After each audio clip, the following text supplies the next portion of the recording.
The bar sits at the edge of town like a secret nobody talks about anymore. Yellow light spills through windows streaked with years of rain, and inside, the air is thick with cigarette smoke that hangs in lazy spirals beneath the low ceiling. Neon beer signs flicker against dark wood paneling, casting everything in shades of amber and blue that make the whole place feel like it exists outside of time. I lean over the pool table, feeling the green felt soft beneath my palms as I line up my shot. The overhead lamp creates a perfect circle of light, and beyond it, the rest of the bar fades into shadows where other conversations murmur and glasses clink against worn tables. My movements feel practiced but heavier than they used to be, as if the weight of years has settled into my shoulders, into the way I hold the cue. Across from me stands Julian. Even now, 23 years later, he moves with that same casual grace I remember from college, holding his cue stick like it weighs nothing at all. His hair has silver threading through it now, and there are lines around his eyes that weren't there before, but his smile. That smile still carries something I can't quite name, something that makes my chest tighten in ways I've spent decades learning to ignore. We've been playing for an hour, maybe two. Time moves differently in places like this. Our conversation has been light, full of half-serious wagers about who buys the next round, jokes about how we're both getting too old for late nights. Normal things. Safe things. The kind of talk that schemes across the surface without disturbing what lies underneath. But then Julian goes still. He sets his cue against the table and takes a step closer. The sound of other conversations seems to fade, as if someone has turned down the volume on everything else in the world. I straighten up, suddenly aware of how close we're standing, how the light from above casts shadows across his face that make him look exactly like he did when we were 22. Before I can step back or say something to break the moment, Julian reaches out. His fingers are warm as they circle my wrist, and I feel my breath catch as he guides my hand forward, pressing my palm flat against his chest. I feel his heartbeat immediately. Steady, insistent, alive. The rhythm travels up through my fingers, into my arm, until it seems to sync with my own pulse. This isn't desire, not yet. This is something deeper, something that cuts through all the careful distance I've built between who I am now and who I used to be. It's recognition. It's memory. It's every conversation we never had. Every moment we almost touched but didn't. Every night I lay awake wondering what would have happened if I'd been braver.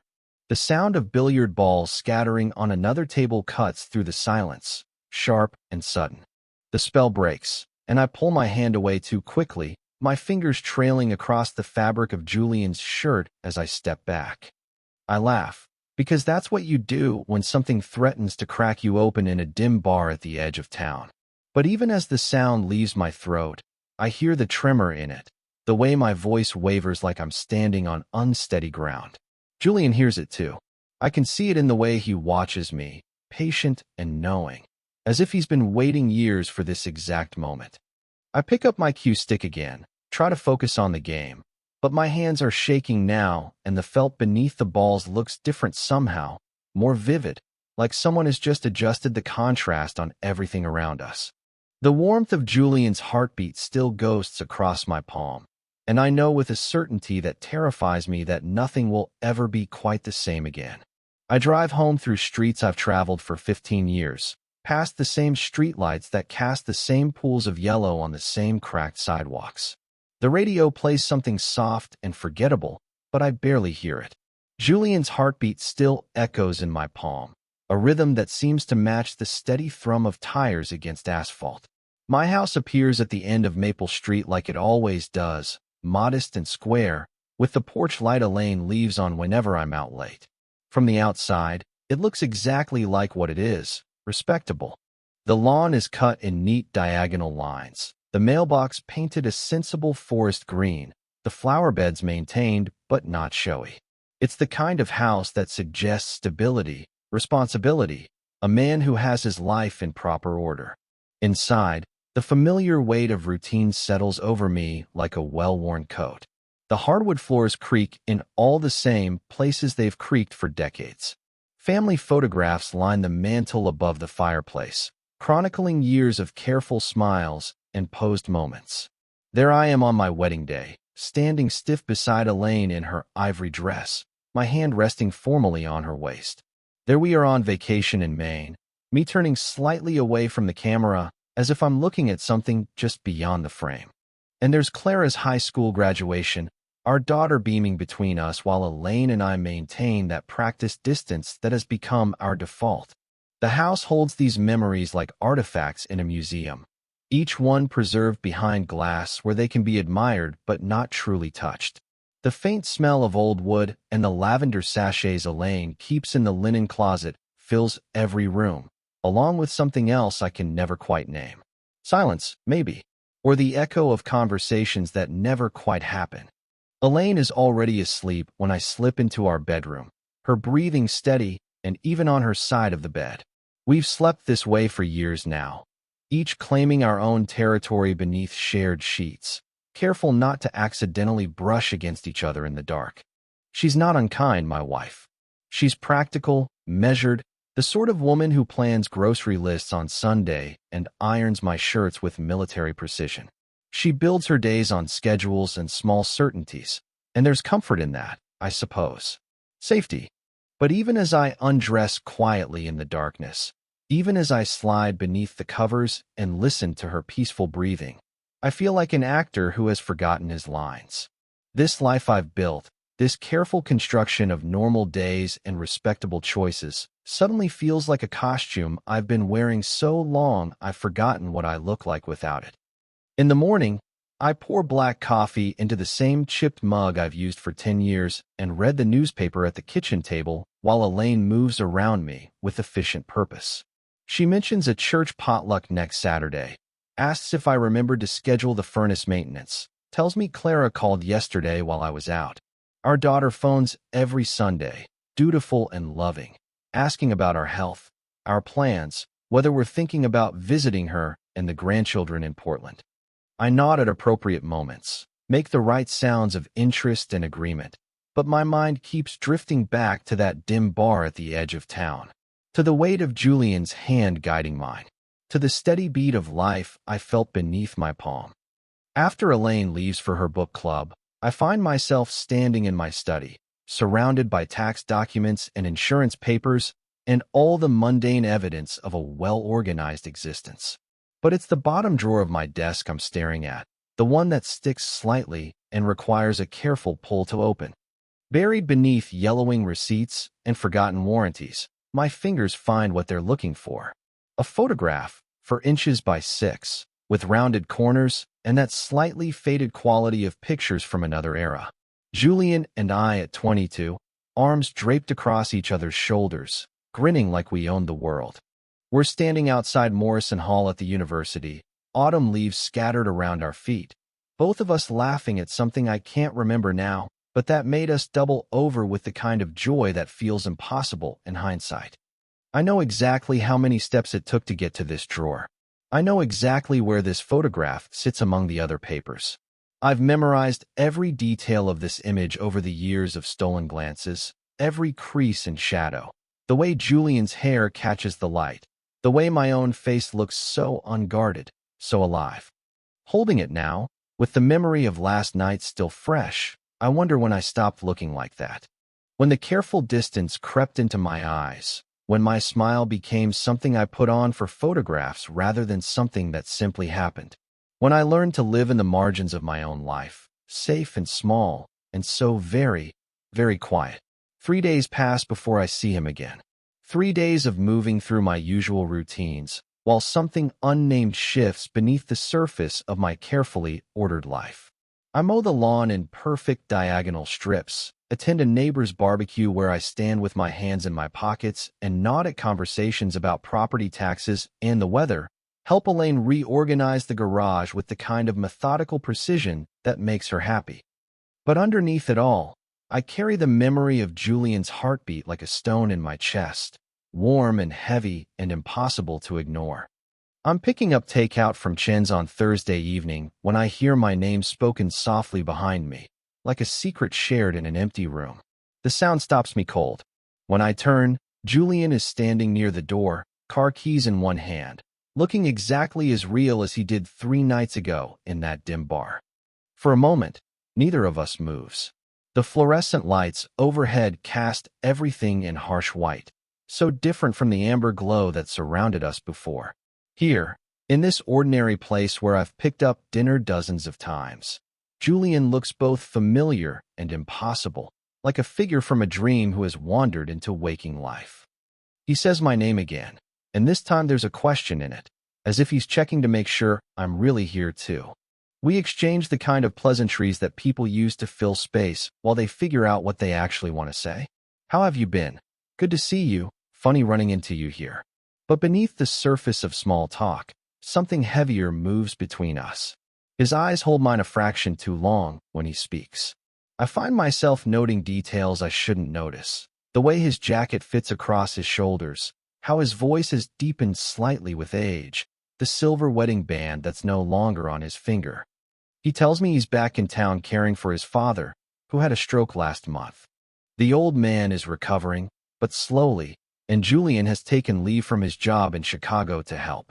He's staying in his childhood bedroom, he says with a self-deprecating smile, sleeping under the same roof where he learned to keep his voice down and his thoughts to himself.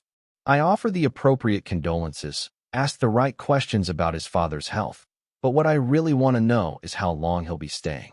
What I really want to ask is whether he remembers college the way I do, whether he spent the last 23 years wondering what might have happened if we'd been different people in a different time. Instead, I tell him I'm sorry about his father. I mention that my own mother passed 2 years ago, that these things are never easy. Safe territory. The kind of conversation that acknowledges shared experience without venturing into dangerous waters. But then Julian does something that shifts everything. He looks at me with that same direct gaze I remember from college, the one that always made me feel like he could see straight through whatever mask I was wearing. And he says simply, "Come by the bar sometime. We'll play pool, like old times." Not an invitation, exactly. Not a request. Just his voice, calm and certain, offering me something I'm not sure I'm brave enough to take. The words follow me as I drive home with containers of sweet and sour chicken cooling in the passenger seat. Like old times. But we both know there were no old times like this. Back in college, we were friends, yes. Close friends, even. But we never acknowledged what hummed in the air between us. Never named the way conversations felt different when it was just the two of us. Never talked about the night we almost kissed at that party before someone interrupted and the moment scattered like smoke. At dinner, Elaine asks about my day while serving rice onto my plate with mechanical precision. I tell her about work, about stopping for food, about the traffic on Elm Street. Half-truths wrapped in enough detail to sound complete. She nods, mentions that Clara called this afternoon, shares updates about her book club's latest selection. I push food around my plate and make the right responses, but inside, something is stirring. It's subtle at first, like the first crack in ice before it breaks apart completely. A restlessness I haven't felt in years. A sense that the walls of this kitchen, this house, this entire carefully constructed existence, have suddenly become visible in a way they never were before. Elaine asks if I'm feeling well. I look tired, she says, distracted. Have I been sleeping poorly? I tell her I'm fine, just thinking about some things at work. Another half-truth to add to the collection. That night, lying in our separate territories of the shared bed, I stare at the ceiling and listen to Elaine's even breathing. But what I'm really hearing is Julian's voice saying those 6 words. Come by the bar sometime. We'll play pool. I know it's not really about pool. Maybe it never was. Even 3 nights ago when we played until closing time and I drove home with the ghost of his heartbeat still warming my palm. Maybe it's about something I've been running from my entire adult life, something I buried so deep I convinced myself it had disappeared entirely. But as I lie there in the darkness, feeling the familiar weight of routine and responsibility pressing down on me like a blanket that's become too heavy to bear, I realize that some doors, once opened even just a crack, can never be completely closed again. I go on Friday night. The decision happens without fanfare, almost without conscious thought. I tell Elaine I'm meeting some colleagues for drinks, which isn't technically a lie since Julian and I did work together one summer during college, painting houses for beer money and the chance to spend our days shirtless under the sun. She nods absently from her position on the couch, reading glasses perched on her nose as she reviews church bulletins for Sunday's service. The bar looks exactly the same as it did 4 nights ago, but walking through that door feels different this time. Intentional. Julian is already there, leaning against the bar with a beer in his hand, and when he sees me, his smile is warm and unsurprised, as if he knew I would come. The first hour passes easily. We play pool and drink beer and laugh about things that feel safe. Julian tells me about his job in Chicago, how he manages a team of architects who are half his age and twice as caffeinated. I share stories about the insurance office where I've worked for 12 years, the peculiar habits of my coworkers, the way Mrs. Henderson calls every month to ask the same questions about her policy. It feels harmless, this rediscovery of old friendship. Normal, even. Two middle-aged men catching up over a game they used to play when the world felt infinite and full of possibility. But there's something in Julian's gaze that wasn't there in our college days, or maybe it was always there and I was too afraid to recognize it. His words carry weight now, layers of meaning that settle between us like smoke. When he asks about my work, I hear him really asking about my life. When I mention Elaine in passing, something flickers across his expression that makes my chest tighten. I go back Saturday night. This time, the laughter comes easier but softens more quickly into something else. Long silences that feel more intimate than touch. Julian leans against the pool table and tells me about the years after college. How he moved to Chicago thinking distance would cure him of things he couldn't name. How he married a woman named Sarah because she was kind and patient and deserved better than someone who was only pretending to be present. I find myself talking about nights when I lie awake staring at the ceiling, feeling like I'm slowly disappearing into a life that fits me like clothes tailored for someone else. About the way I built this existence because it was expected, because it was safe, because it was what good men were supposed to want. Julian nods like he understands exactly what I mean. We don't talk about college directly, not yet. But it hovers between us, unspoken and undeniable. The memory of late nights in the dorm when conversation felt electric, when I would find excuses to stay in his room longer than necessary. The way we used to sit closer than friends usually do, our knees bumping as we studied, the casual touches that lasted just a fraction longer than they should have. By the third night, every gesture feels charged with possibility. When Julian reaches across the table to brush chalk dust from my hand, his fingers linger against my knuckles. When I lean in to line up a difficult shot, he steps close enough that I can feel the warmth radiating from his body. Our eyes meet and hold across the green felt, conversations happening in silence that we're still too careful to speak aloud. On Wednesday, when I miss a simple corner shot, Julian steps behind me to show me a better angle. His chest brushes against my back as he guides my arms into position, and for a moment I can barely breathe. His voice is low near my ear as he explains the physics of the shot, but all I can focus on is the way his breath feels warm against my neck, the way my pulse hammers so loud I'm certain he must hear it. The ball sinks perfectly into the pocket, but I barely notice.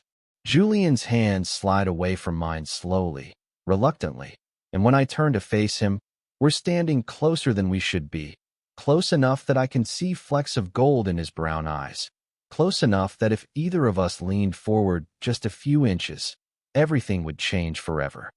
Instead, he steps back and picks up his beer, takes a long drink like he needs the distance as much as I do.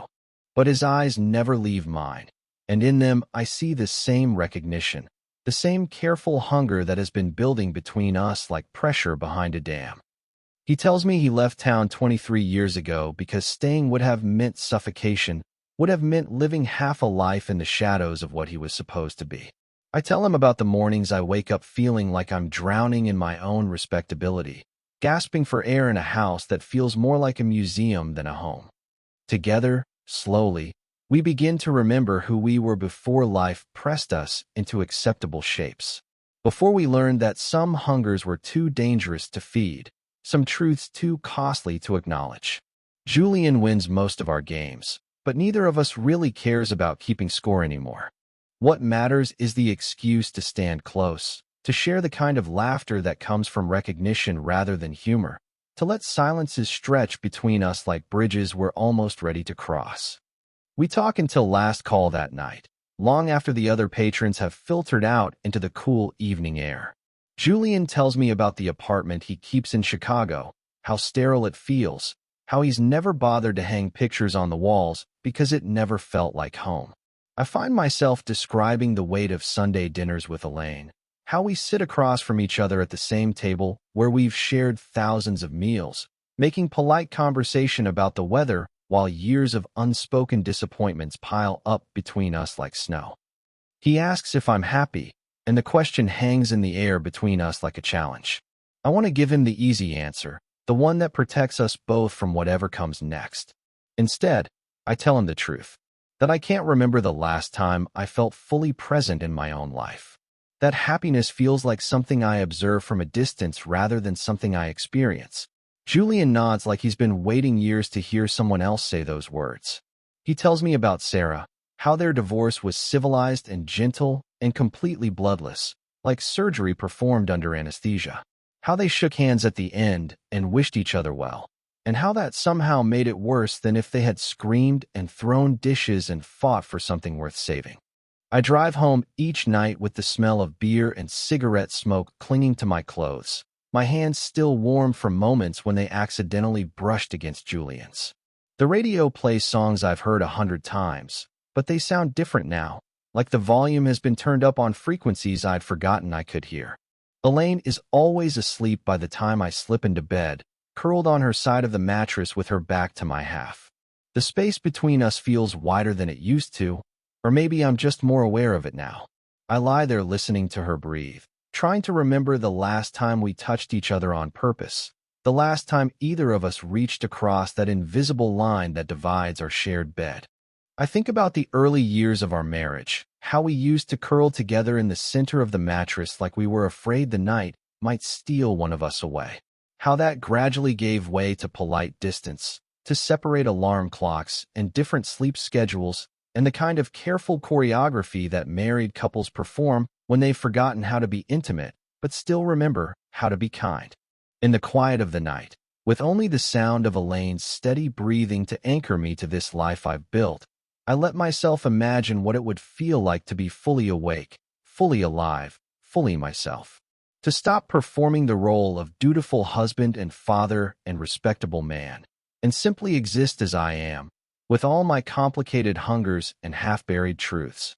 The thought terrifies me more than anything I've ever contemplated, but not as much as the alternative, which is to go back to sleepwalking through days that stretch ahead like an endless corridor of sameness, dying a little more each year until nothing remains but the carefully maintained shell of who I used to be. When I finally fall asleep, I dream of green felt and amber light, of Julian's laugh echoing in empty spaces, of hands that know exactly where they want to go and hearts brave enough to let them. I dream of a version of myself who is unafraid, who takes up space in his own life instead of apologizing for it, who speaks truth instead of hiding behind pleasant lies. And when I wake each morning to the sound of Elaine's alarm and the familiar weight of another day of careful pretending, I carry those dreams with me like secrets, warm and dangerous and impossible to ignore. It happens on a Thursday night in mid-October, when the air outside has turned sharp enough to remind us that summer is truly over. The bar is quieter than usual, just a handful of regulars nursing beers in corners, and the soft click of pool balls echoing off the walls. Julian and I have been playing for 2 hours, long enough for the rest of the world to fade into background noise, long enough for the careful boundaries we've been maintaining to feel less necessary. We've fallen into a rhythm over these past weeks. He wins more games than I do, but I'm getting better, remembering skills I thought I'd lost to decades of suburban respectability. Tonight feels different, though. There's something in the air between us that hasn't been there before, a tension that has nothing to do with competition and everything to do with the way Julian keeps catching my eye across the table, holding my gaze just a fraction longer than friendship requires. The game stretches on, neither of us in any hurry to finish. We're down to the final few balls when Julian lines up his shot on the 8 ball, the overhead light casting his face in sharp relief. His movements are precise, practiced, beautiful in the way that confidence always is. The ball slides into the corner pocket with a soft thud, and the game is over. But Julian doesn't celebrate. He doesn't smile or make one of his usual jokes about my improving but still inadequate skills. Instead, he sets down his cue and looks at me with an expression I can't quite read, something between question and answer, between invitation and declaration. The bar has emptied around us without my noticing. Even the bartender has retreated to the back room, leaving us alone with the soft hum of the jukebox playing something mournful and distant. The neon beer signs flicker against the dark wood paneling, casting everything in that familiar amber light that has become the color of these stolen hours together. Julian takes a step closer, then another, until we're standing on the same side of the pool table. I can smell the faint scent of his cologne, can see the silver threading through his hair at the temples, can feel the warmth radiating from his body in the cool air of the bar. Without saying a word, he reaches out and takes my wrist. Not roughly, not desperately, but with a gentleness that somehow makes the gesture more intimate than if he had grabbed me. His fingers are warm against my skin as he guides my hand forward, pressing my palm flat against his chest, directly over his heart. The world stops. I feel his pulse immediately, strong and steady beneath my palm. But it's not just Julian's heartbeat I'm aware of. It's my own, racing so fast I'm amazed he can't hear it, hammering against my ribs like something caged that has suddenly remembered what freedom feels like. My breath catches in my throat, and for a moment I forget how to exhale. This is the moment I've been both running toward and away from for weeks now, maybe for years, maybe for my entire adult life. The recognition is so complete, so overwhelming, that it feels less like a revelation and more like remembering something I've always known but forced myself to forget. I don't move my hand. I don't step back. I don't make a joke or change the subject or do any of the things I've spent decades learning to do when confronted with truths too dangerous to acknowledge. I just stand there, feeling Julian's heart beat against my palm, feeling the warmth of his body, feeling more awake than I have in 23 years. The silence stretches between us, but it's not uncomfortable. It's full, weighted with everything we haven't said, everything we haven't allowed ourselves to admit. The jukebox plays on, something slow and bluesy that seems to echo the rhythm of Julian's pulse.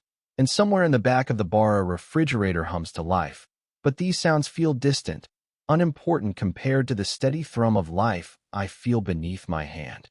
I realize, with a mixture of terror and relief that makes me lightheaded, that what I have been running from my entire adult life is not gone. It hasn't been dulled by years of marriage and responsibility and careful respectability. It's still here, fierce and undeniable, as strong as it was when I was 22 and afraid of my own shadow. Julian's eyes never leave my face as I stand there with my hand pressed against his chest. He's watching me carefully, patiently, as if he knows that this moment is balanced on a knife's edge, as if he understands that whatever happens next will determine the shape of everything that follows.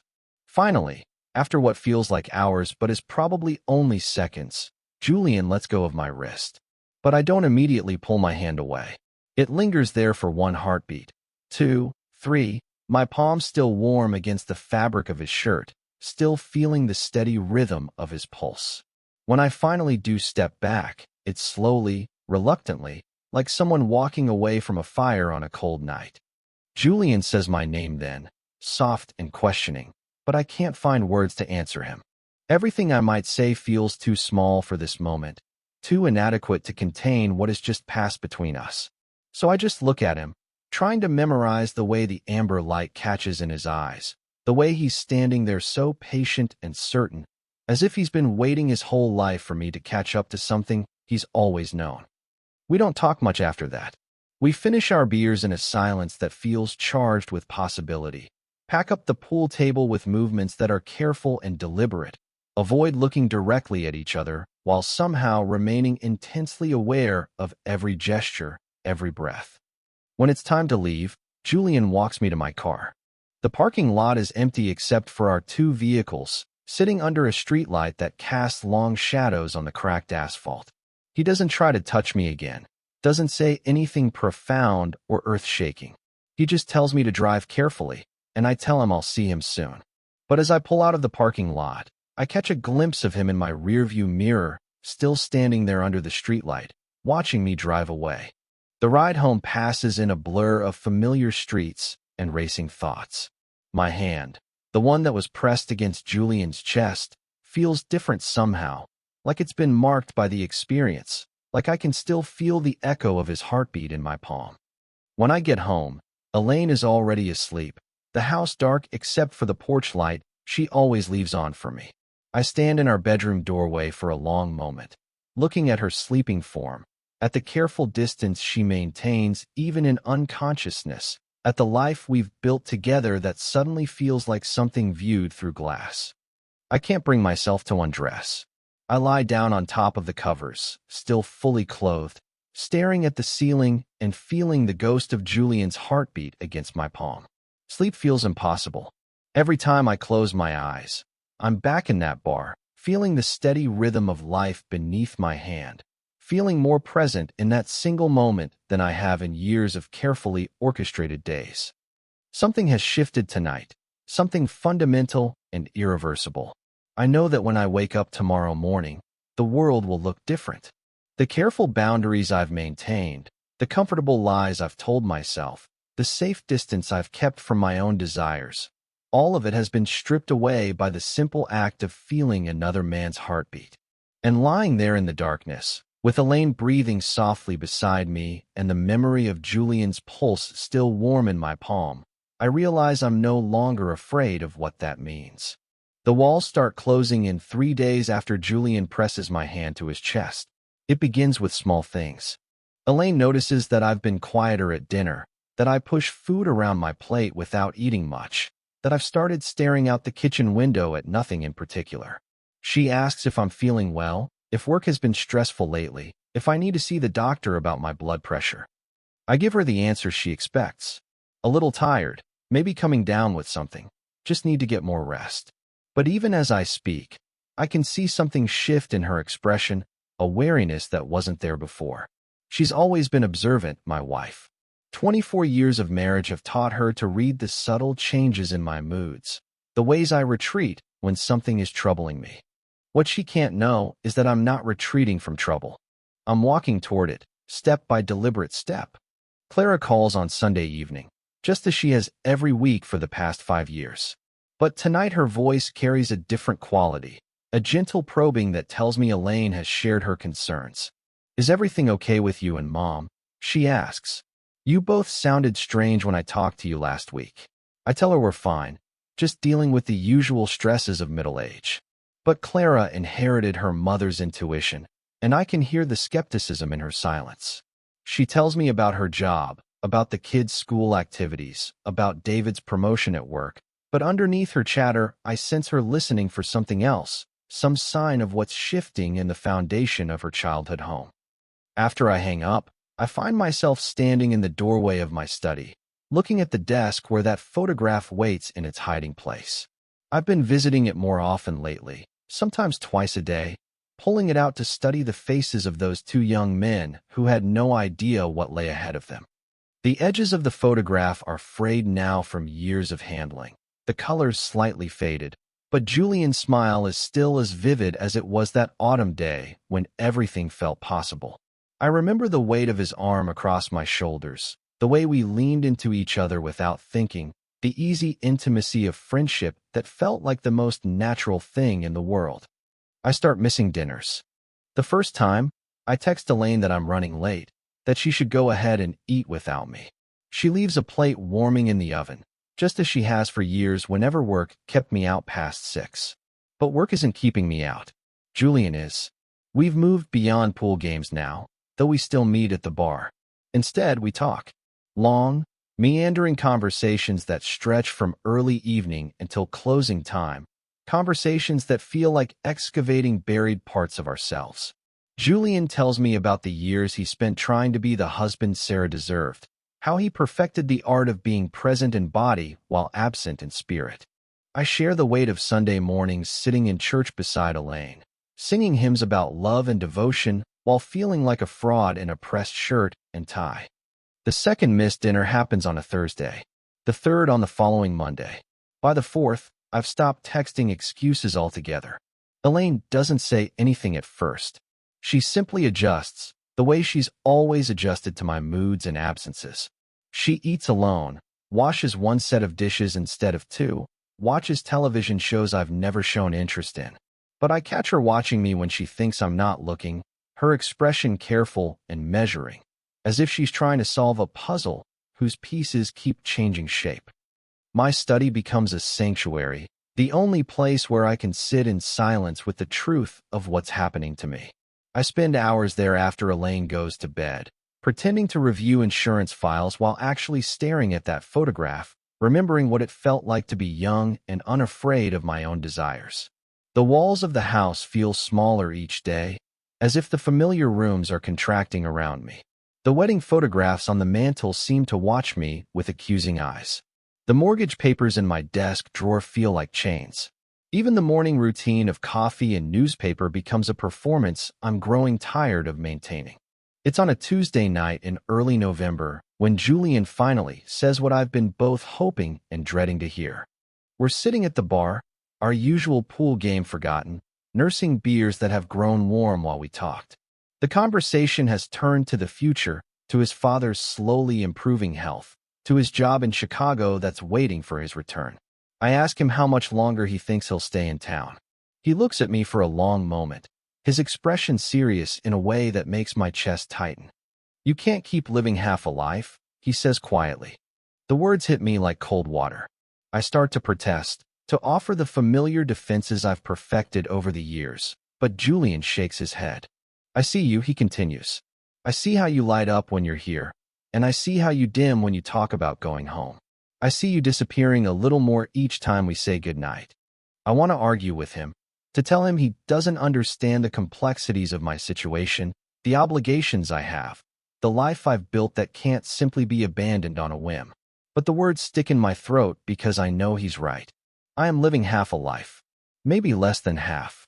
The ride home that night feels longer than usual, as if the familiar streets are stretching to give me more time to think, to weigh the impossible choice that's crystallizing before me. To step forward would mean dismantling everything I've built, breaking every promise I've made, destroying the careful respectability that has defined me for decades. But to stay means something worse. It means suffocating slowly, year by year, until nothing remains but the hollow shell of who I used to be. At home, I find Elaine in the kitchen, wiping down counters that are already spotless, a sure sign that she's been waiting up for me. The clock above the stove reads 11:47. She doesn't ask where I've been. She doesn't mention the missed dinners or the growing distance between us.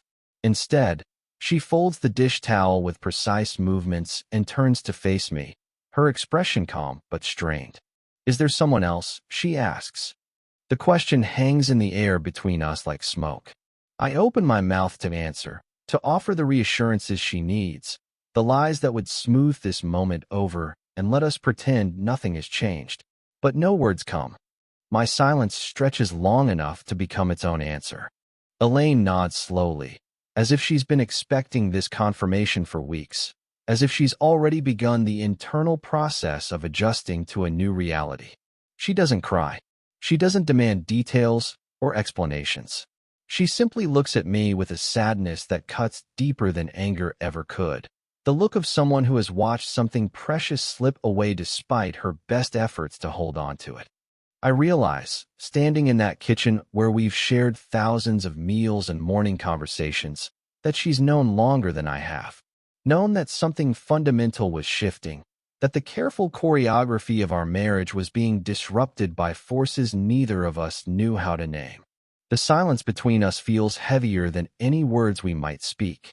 In it, I hear the echo of Julian's voice telling me I can't keep living half a life. I feel the ghost of his heartbeat against my palm, the steady rhythm that seems to have become the soundtrack to my awakening. And looking at my wife's tired, knowing face, I understand that she deserves better than half a husband, just as I deserve better than half a life. The choice is no longer theoretical. It's standing right here in this kitchen, demanding to be made. I leave before dawn on a Wednesday morning in late November, not with suitcases packed and speeches rehearsed, not with dramatic declarations or tearful goodbyes. I simply wake at 5:30, as I have for years, but instead of reaching for the alarm clock, I lie still in the gray light filtering through our bedroom curtains and listen to Elaine breathe beside me. She looks peaceful in sleep, her face soft and unguarded in a way it rarely is during waking hours. 24 years of marriage have carved small lines around her eyes, threads of silver through her brown hair. But lying there, she looks almost exactly like the woman I married, young and hopeful and deserving of so much more than I've been able to give her. I dress quietly in the bathroom, the same clothes I wore yesterday, moving with the careful precision of someone who has practiced leaving without making a sound. In the kitchen, I write no note. Words feel inadequate for what's happening, too small to contain the magnitude of stepping away from an entire life. Instead, I slip my wedding ring from my finger and place it on the counter next to Elaine's neatly stacked grocery list. The gold band looks small sitting there, insignificant compared to the weight it's carried all these years. But it says everything that needs to be said. From my study, I retrieve the only thing I'm taking with me. That photograph of Julian and me from college, the edges frayed from decades of secret handling. I slip it into my jacket pocket, where it rests against my chest like a talisman, like a promise I'm finally ready to keep. The morning air is sharp and clean as I walk to my car, cutting through the suburban quiet like a blade. Streetlights are still on, casting pools of yellow on empty sidewalks, but I can see the first hints of sunrise touching the edges of the sky. Somewhere, garbage trucks rumble through distant neighborhoods. Somewhere, early commuters are starting their engines, beginning another day of carefully ordered routines. I drive through streets I've traveled thousands of times, but everything looks different in the pre-dawn light. The houses seem smaller, more fragile, like stage sets that could be dismantled and moved elsewhere. The familiar landmarks of my daily existence, the coffee shop where I sometimes stopped for meetings, the dry cleaner where I dropped off shirts every Tuesday, the church where Elaine and I sat through years of Sunday services. All of it feels like it belongs to someone else's life. The bar sits at the edge of town, exactly where it's always been, but as I pull into the empty parking lot, I see Julian's car already there. He's standing by the front door with a set of keys in his hand, and when he sees my headlights sweep across the building, he turns toward me with an expression I can't quite read in the dim light. I park and get out, the sound of my footsteps loud in the morning stillness. Julian doesn't move as I approach, just watches me with that patient, knowing look I've come to recognize, as if he's been expecting this moment for weeks. We don't speak. Words would be wrong here, too heavy for this quiet transition from one life to another.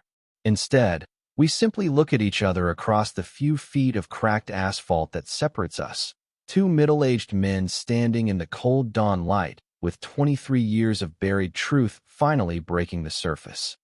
Julian turns the key in the lock, and the sound it makes, a simple click of metal moving into place, seems to echo in the still air. He pushes the door open and steps aside, a gesture both practical and symbolic, an invitation into a space that has become our sanctuary. I follow him inside, breathing in the familiar smell of beer and cigarette smoke and possibility.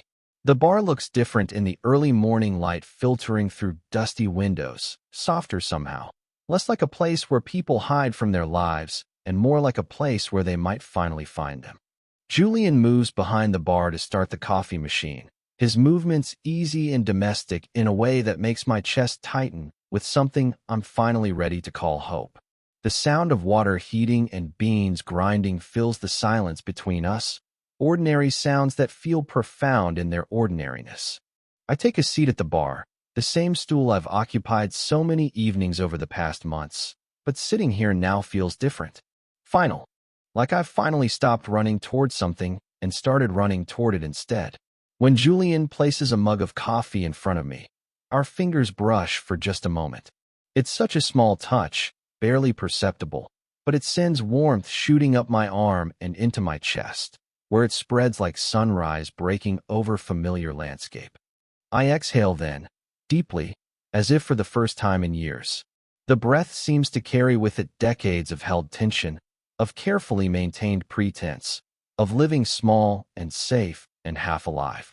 When my lungs fill again, the air tastes different, cleaner, full of possibility. Julian leans against the bar across from me, his hands wrapped around his own mug, steam rising between us like incense. Neither of us speaks, but the silence isn't empty. It's full of everything we're finally allowing ourselves to acknowledge, full of the quiet recognition that some doors, once opened, change everything that comes after. Outside, the sun is fully up now, painting the dirty windows of the bar gold and amber. Somewhere in town, Elaine is probably waking to find my ring on the kitchen counter. Somewhere, Clara is getting her children ready for school, unaware that her father's life has just taken a turn she couldn't have imagined. Somewhere, the careful world I built over decades continues turning, adjusting to my absence the way water adjusts to a stone thrown into still pond.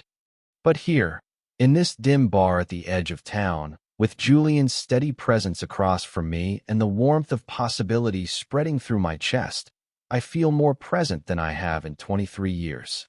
This is not an ending, I realize. It's not even really a beginning.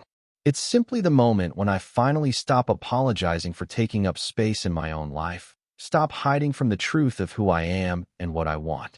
The story doesn't end with embrace or promises. It ends with this, the quiet possibility of a life reclaimed, the sound of a key turning in a lock, and the steady warmth of a heart still beating beneath my hand, finally allowed to beat for something real.